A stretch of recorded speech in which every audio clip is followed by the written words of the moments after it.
გარდაბნის სოფელ სააკაძეში რადიოაქტიური ნარჩენების სამარხის ინფრასტრუქტურული სამუშაოების პირველი ეტაპი დასრულდა. Აღნიშნული ობიექტი უზრუნველყოფილი იქნა ტექნიკური წყლის და ელექტროენერგიის მიწოდების სისტემებით, ასევე მოქალაქეები რადიოაქტიური ნივთიერებების მავნე ზემოქმედებისგან იქნებიან დაცული.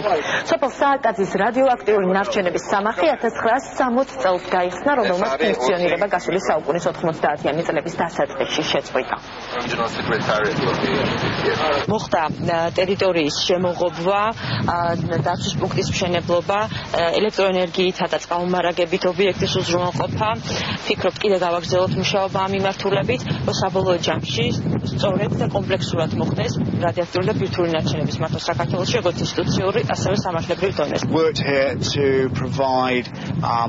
ეს არის ერთობლივი პროექტი, რომელიც განვახორციელეთ საქართველოს გარემოსა და ბუნებრივი რესურსების დაცვის სამინისტროსთან ერთად.